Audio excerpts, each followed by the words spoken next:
guys, welcome to another episode of Listen Up, presented by Press Start Button Now. It's been 2 weeks or so. I've been pretty busy with other projects, but we're going to continue on this fighting game discussions, and this time we'll talk about Street Fighter, the series, probably one of my favorite franchises of all time. So today we'll have, once again, Christopher Plummer. Hey. The avid fighting gamer. That's her nickname, basically. Now. Pretty much. Then we also have a writer from Nerdreactor, Mike. Hey. And we also have Marco, who is another avid fighting gamer, but he's a big fan of Street Fighter, correct? You guys can't see it right now, but I am wearing a Ryu shirt. It's pretty faded. That means he's been wearing it for a while, right? That's right, just like his gi. Alright, so once again, we'll go with experiences. My first experience probably this is probably the start of my fighting game, appreciation. It was a Street Fighter 2, World Warriors. I played it in arcade first because I was like, I think arcade World Warriors like 91. I think, yeah, 91? 91, 92, 92-ish, something right? like that. So I was pretty young. I was like 9 or 10, and I had no clue on how to play the game because it was like stick and 6 buttons. So I'm used to Mario, which is a stick and 2 buttons, or a control pad and 2 buttons.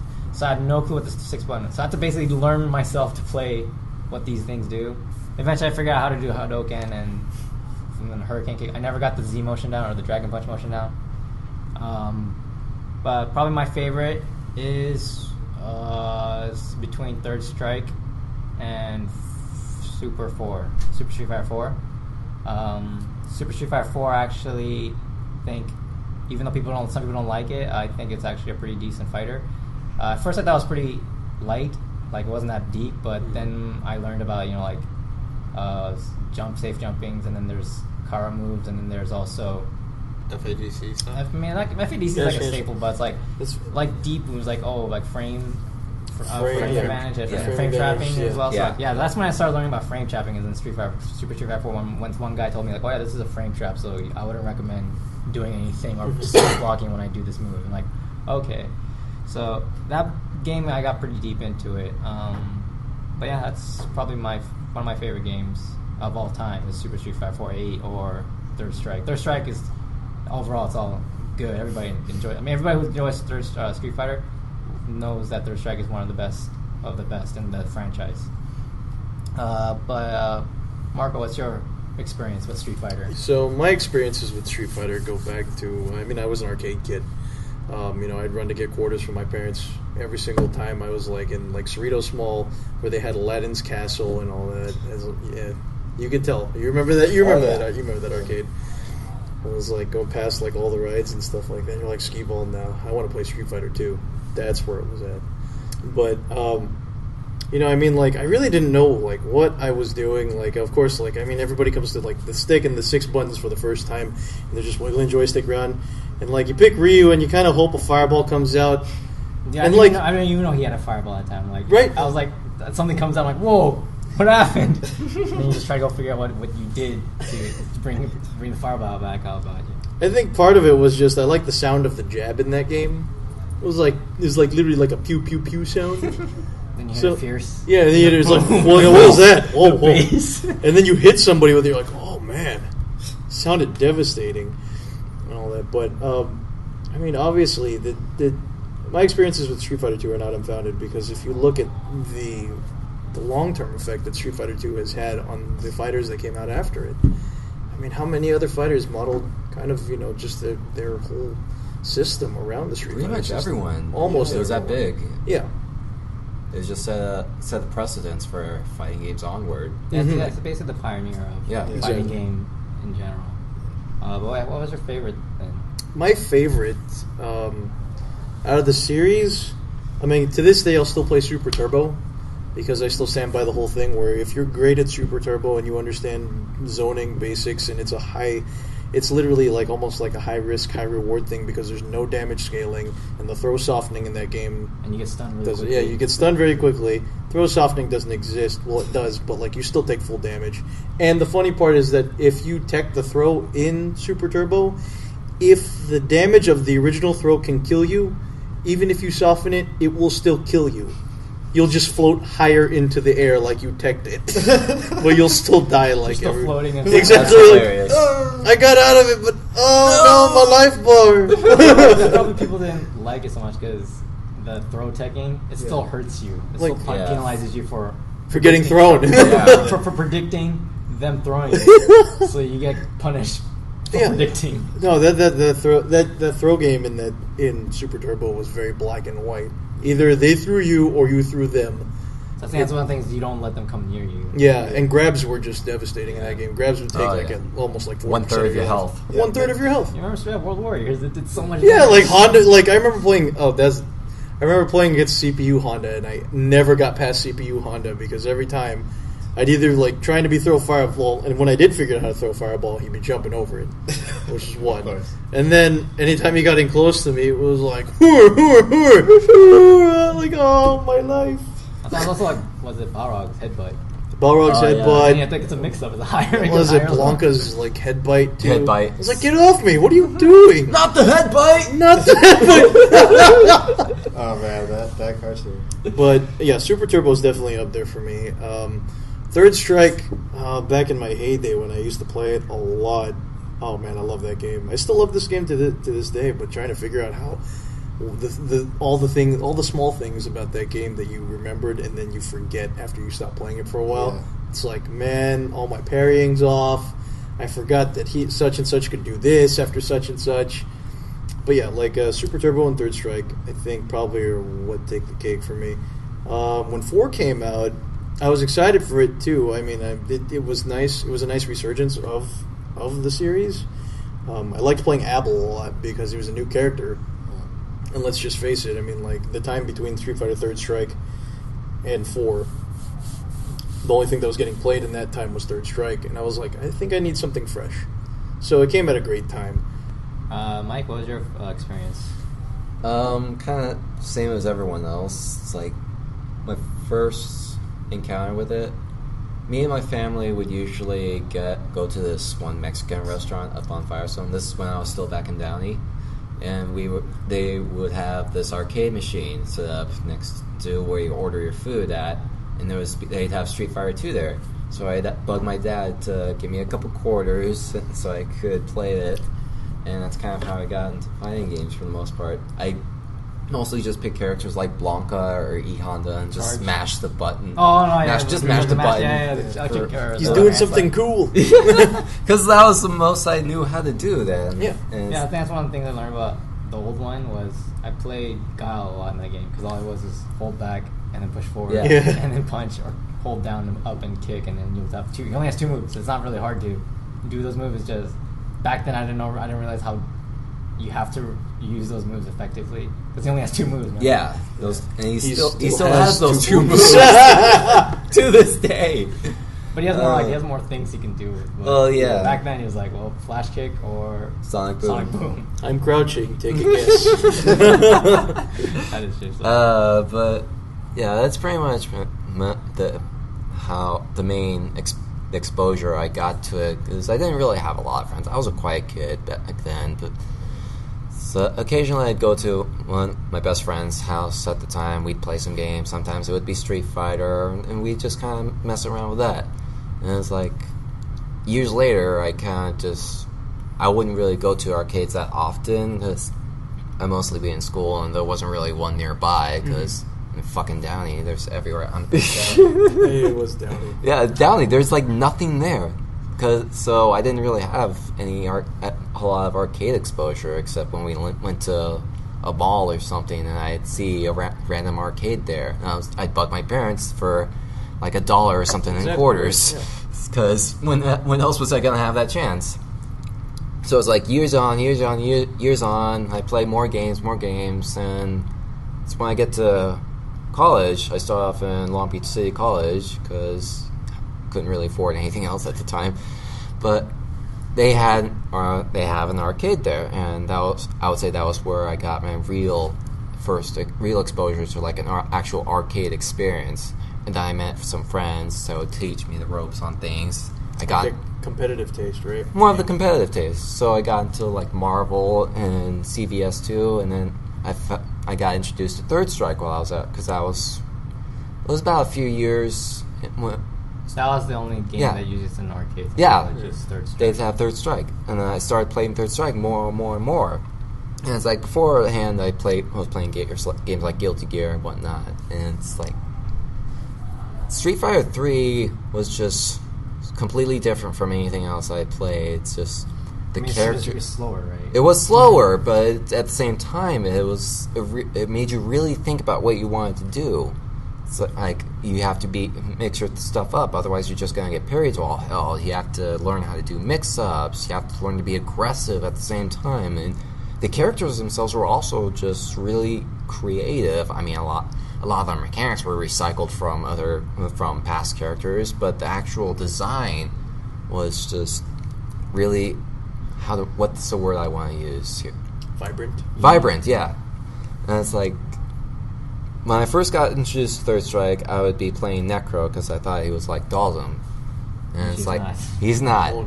Because I picked up Dalsum from like CVS 2 because he was one of the Street Fighter characters that I actually ended up liking using. Mm-hmm. So, but then like fast forward to when I got to CSULB, I got to playing Third Strike more often because it was actually a machine that I could actually access. And so I started playing Ibuki more because she has that little rushdown side of her. So, and then Street Fighter 4 comes out, and then everyone was like, "Oh my god, this is a new Street Fighter! Holy shit, this is gonna be awesome!" No, it's true. I mean, yeah, we never thought there was going to be another one. Yeah, who knows when it was gonna be? It was like 10 years. Because at first I thought it was a joke. I thought it was like an April Fool's thing. It's like, Street Fighter 4. I'm like, no, why? Because it's been 10 years since Third Strike came out. 10 years. So it doesn't look like Street Fighter, and then it's like, oh, it is Street Fighter. Yeah. Well, it's the feeling we had when we came to Super. They were like, Street Fighter 3? Really? No, because during that time they're playing Street Fighter Alpha. That's right. Yeah. Street Fighter Alpha and 3 were going at the same time. Mm-hmm. So like Street Fighter 3, okay, that's weird, but we already have Street Fighter Alpha we're playing with. So fine. Okay. That's a whole other discussion for itself too. Yeah. So Street Fighter 4 comes out. I ended up getting it. So I was being pretty skeptical about it myself because it's like a completely different direction, and I didn't really like the balance the brokenness of MVC2 and some of the other brokenness of CVS. So what's your favorite one? My favorite Street Fighter game, I would have to say Third Strike. Third Strike? So, definitely, because it just has that in-depth, way more depth than some of the others. I mean, Street Fighter 2 has its own charm. I respect that title for being like the pioneer of it. Street Fighter 2 relies heavily on like a lot of mind games. A lot of mind games. That one, if you make up one mistake, you will take, you will lose basically if you make one mistake. You can lose an entire round because you can get dizzied off of like a 4-hit combo. Oh yeah. So that one requires an intense mind game. Yeah. They didn't even have to be all fierce hits. Yeah. They could be like 4 crouching shorts and be like, I'm dizzy. But it's like that's why I like Third Strike a lot more. It's just more polished. I mean, yeah, you can argue that Chun-Li and Yoon can be overpowered, but I've seen a lot of matches where people playing with like freaking Hugo or 12, and they 12, yeah. If I see someone playing 12, I'm like, wow. Yeah, you are dedicated. You are dedicated. That's like, I guess, the Street Fighter 4 I never really got too much into because I didn't like the initial incarnation of 4 because Sagat everywhere, pretty much. I didn't see that many Sagats though when I was playing that game. Yeah. I see a lot of I didn't see Sagats until people started understanding which characters were actually good and what they could do. Yeah. But at the same time, I mean, nobody thought anything was going to come out of C. Viper. Yeah. And she ended up being really strong. She did. Yeah. So Rufus was really strong too. No, Rufus was a surprise. And then Super Street Fighter 4 came out, and it made a lot of changes, made everything not so dumb. The Ultra system was made less dumb, so I was like, oh, hey, I can get behind this. I had 2 Ultras. 2 Ultras. Oh, wow, look out. So I got more into that. I was playing as Dalsum on that, and I got more into it and more into it. You didn't like it overall? Not as much as Third Strike, but I still liked it more than the original incarnation. Definitely Third Strike. Right. Plumber, what was your favorite, or what's your experience? Yeah. Actually, I didn't go out that often as a child. So like my first experience with like Street Fighter was when my cousins came over and they had, I think it was Street Fighter 2 Turbo. Okay. For a Super Nintendo. And they wouldn't let me play it. Like they're like, I'm not gonna lie, like my cousins were like cousins, big, right? yeah, they're just like huge jerks to me. Like, but yeah, like I just watched them play that game, and like I don't know, like there's something about it. Just there you go. Well, these guys seem cool, and they're playing this, so this must be cool. And I like spent like anytime I could like looking up stuff on like Street Fighter stuff like that, because like I used to get like. I think it was like Game Players magazine or something like that. Game Pro. Game Pro. Yeah. Oh man. I get like those, like the strategy guide. Hey, here's a strategy guide on how to play Ryu and Street Fighter 2. And it's like, oh, did you get awesome. Did you get those collector cards that they had, the issues? I think I saw them. Yeah. I never got them though. I never got them. The magazines were expensive to me. Did you ever play them then? Eventually, but it wasn't until I got Alpha 3. That was like my first. Yeah, that was my first. It wasn't the first Street Fighter I played, but it was the first one I had. I had the most experience with that, and I played them in that, and I just beat them all the time. And I'm like, yeah, take that. That's what you get for not letting me play. Yeah. So then, like since then, like we'd like get like every Street Fighter like variation that we could, like even like the EX ones. I don't want to talk about the EX ones. but Skullomania. But anyways. Yeah, and like for a while, like I didn't see them for like a long time, so I didn't get to play like Street Fighter. So I had started to like move on from that. Then you played Third Strike. Yeah, I played Third Strike in high school with a couple of my friends, and it really got me back into like the whole like fun of playing like fighting games. And from there, like I branched out to like Marvel and CVS2 and things like that. Well, what's your favorite Street Fighter then? Is it Alpha 3 then? Alpha 3 does have like that like sentimental value because it was the first one that I played, and like, they actually knew what I knew what I was doing, and yeah. First one you called your own. Yeah, it was definitely the first one I called my own. And also Third Strike, like just like how like Marco and Mike has been like reiterating, like it's really more polished. Like the technicality of it is like really good, and I feel like it's like anybody can play that.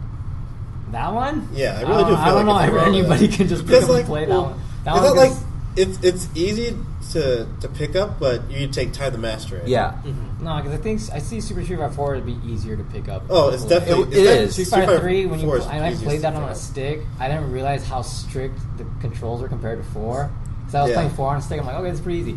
3, no, you had to do a double quarter circle. You're not gonna get it. Yeah. So I was like, okay, this is pretty tough, or it's more strict than I assumed it would be. Yeah, Street Fighter 3 also introduced like negative edging for some of the moves. Yeah, that too, but it's just the control motions in general was really strict compared to like 4. Yeah. 4 is like it's like 360. You just have to do half circle and go up. Yeah, 270. Yeah, it's 270. Yeah, it's not even like a full 360. Yeah. Well, and the shortcut down Dragon Punch motion instead of doing the Z's down forward. No, because you also have Tiger was it Tiger uppercut motion, which basically means in Street Fighter 2 Championship Edition, Sagat had Tiger uppercut or Tiger knee. Tiger knee. Yeah. Tiger knee wasn't a normal Dragon Punch. It was a reverse Dragon Punch? No, it was a quarter circle forward and then a little diagonal. So that one was, people were like, okay, that's a weird motion. But that's what people start calling Tiger knee motion. It's just because it's that motion. Yeah. So if you use that in Street Fighter 4, you get like, short jump to dive kick. Like, or you get Akuma's just just off the ground air fireball. Yeah. So that's like, so that had tactics too, but that was like only like, even that was pretty simple to do on 4. But then Street Fighter 3, strict commands were really like, you had to get the exact one. I mean, it doesn't have to be exactly like almost like King of Fighters. King of Fighters is really strict. Yeah. But Third Strike or Street Fighter 3 in general is pretty strict. Street Fighter 3 hammered execution into your hands. Yeah. So you see Third Strike was your favorite though, because from your reasoning, it's anybody can play. It's a simple game. It also is where like I met like a lot of the friends I have now through Third Strike. Mm-hmm. All right, so now we know each other's favorites and what our experiences are. What do you think Street Fighter got so popular? Because I mean, it came out in '87 as the original Street Fighter. And original Street Fighter is The original Street Fighter was just terrible. Fighting Street. A lot of people probably would probably prefer that they pretend that it didn't exist. I'm it not was just gonna that lie. bad. I've put a couple quarters into it. I did too. But that's when I was like, that's when I was like 5. That's when I was 5. Yeah. And do you remember how bad, or how not bad, but how strict, super strict the motion you have to do is just do one Hadouken? Just to do the Hadouken. He was like, and if you're 5, you're like, what's the stick and buttons? You would do. I think you would do 5 fireball motions and get 1 fireball if you were lucky. Yeah. Because I played that on. I didn't play that arcade, but I was played the arcade or some like Chinese restaurant for like a quarter, and I was like 5 or 6. So I had no clue what was going on. I went back and replayed it at like one of the Capcom Classic collections. Yeah. And I was bleeding on my phone because I was like, I'm getting this fireball out, and I was mashing it to death. And I'm like, okay, got one out. Eventually, once you start getting the moves out, the game is really easy. But if you cannot get the move out for anything, you will get demolished by any single character in that game. On a side note, I actually for a while figured out how you were supposed to do the fireball. Wasn't it half circle? Was it a quarter circle? It was still a quarter circle, but it was weird because you kind of had to finish the quarter circle, then hit punch a split second afterward. Well, it can't be like even like a. You can't mash it out like we do in every other Street Fighter game. You can't just delay it either. You can't either. Like, you can't negative edge it. Like it's how I figured out how to do Sub-Zero's freeze in Mortal Kombat, because Mortal Kombat had that had the same like motions. Yeah. But if you timed the punch like at the same time with the end of the motion, it wouldn't come out. Yeah. Mm-hmm. And I figured out how to do it at that set. And I was like, maybe that's how you do it in Fighting Street. And I was like, oh man. Yeah, Street Fighter. Okay, so Street Fighter 1 was bad. Then Street Fighter 2 basically marked the entire. It changed everything. The entire fighting generation. And like people, like we said earlier, it was the pioneer for fighting games. Like after that, every single fighting game had a quarter circle motion or a dragon punch motion, or like at least was it a super bar, or eventually got to a super bar, and then after that everybody started like not copying, but like using that. It also said the same with like one person going against another person, not just one person going against a computer. It's like two people actually going at. Street Fighter 1, you can actually do that too, but that was. But you're just the same guy. It was just the same characters though. You're in Ken, but you really had no options in Yeah. that game. Yeah. 2, when you start getting different because you have 6 buttons. Yeah. So basically that's when the whole one-on-one started fighting. Was it? You also had 6 other characters to choose from. Mm-hmm. Yeah, so they all had different strategies. You can't for each just button. Yeah. But also I think it even has the unique characters. Like now you're like, oh, that karate guy with the red bandana. I'm like, yeah, he looks pretty default now, but back then you're like, he looks pretty cool, right? Yeah. He's cool. And he's become the.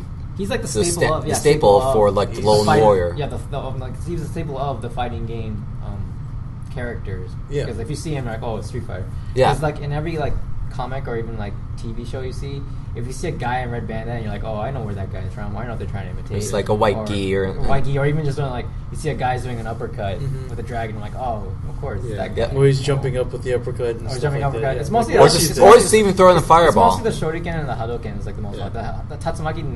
Tatsumaki, not so much. The trademark was that Shuriken and the Hadouken. Fireball. Yeah. And for the most part, most fighting games had some like main character that had a similar look to him. Oh yeah. Yeah. Ryu was the quintessential fighting game hero. Yeah, that you had in every other fight. Rio. It's like Rio. Wait, let's make him blonde. Orange gi. Take Ken's gi and lighten it up a bit. Yep. Okay. Yeah. And Virtual Fighter, there was just Akira. Oh yeah. I mean, King of Fighters is Kyo. He stands bandana too. Yep. Yeah. Also had the DP and the fireball as well. Yeah, sure. Even the characters that don't even look like him have some of his properties, like Kai Kisk from Guilty Gear. He's essentially a Shoto. Yeah. All main Fireball characters soldiers. need to have that staple like fireball and anti-air character. But what else do you think? It's why it became so popular. I think when at the time that World Warrior came out, we go back to the character design and how each character kind of stood out. They all did something different, and they were all memorable in like some way or another. Like they're super stereotypical. Well, yeah. Well, that's true. I mean, I guess that's how you remember them. You're like, oh yeah, because this was like in the late '80s, early '90s. It was like, oh, the sumo wrestler, or that's right, or the was it the Soviet Union wrestler? Yeah, the bear wrestler, and then was it Blanca? Yeah, Blanca. Because he's the only one that's like not he's not human. He doesn't look human. So. And then I like how I think we refer to her now as like the first lady of fighting games. Chun-Li? Chun-Li, because she technically was the first lady. Pretty much, yeah. Because you see her and you're like, oh, it's a girl. It's like, where's the guy? There's one girl. Exactly. But then you realize how popular female characters start becoming in fighting games. So they start adding more and more. You remember how big of a deal it was when Cammy came out? Oh, yeah. We were like, oh, there's another girl in Street Fighter. 2 of them. Well, look at what she is now. She became super popular, too. Exactly. She got more popular than T-Hawk and DJ. The testament of how popular or how iconic Street Fighter 2 was in our time, especially with the movie Wreck-It Ralph that came out recently. Yeah. Oh, yeah. How many of those characters from the original World Warriors were in it? Almost all. Like almost all of them. Almost all of them. I just saw it this week, so. But yeah, but you think? Do you have any other things that why Street Fighter been popular or became popular? Just kind of what we've been talking about, the iconic characters that you can easily recognize, the game mechanics that just paved the way for everything that came afterwards, and it's just and then the community was just so hyped up behind this game. It just became not just something for hardcore gamers, but something that everyone could get their hands on, and everyone knew what this game was. Everyone knew who Ryu was. Everyone knew who Bison was, who Guile was. Even little kids, like us kids, when we were like 5, 6, 7 years old, knew who these characters were. Yeah, it just had that much of an impact on things. It's like, I don't think the only other kind of video game character that that's had that much of an iconic impact was Mario, Sonic, and maybe a few others that I'm forgetting. It's like Street Fighter is just one of those games from that era that just made the genre what it was, and that's why it still stands the test of time today, because it's just that grounded in what a fighting game is about. Well, on top of that, what is it called? Back then, the graphics were insane. The visuals. Yeah. The visuals. Because you see, like, Ryu's muscles, they're actually, like, bulging. Mm-hmm. Not, like, compared to, like, Street Fighter 1, which is, like, they're all, like... Little scrawny Japanese man. And then now you look at him and, like, you see Sagat, and you're like, oh, my God. Oh, God, he's huge. So tall.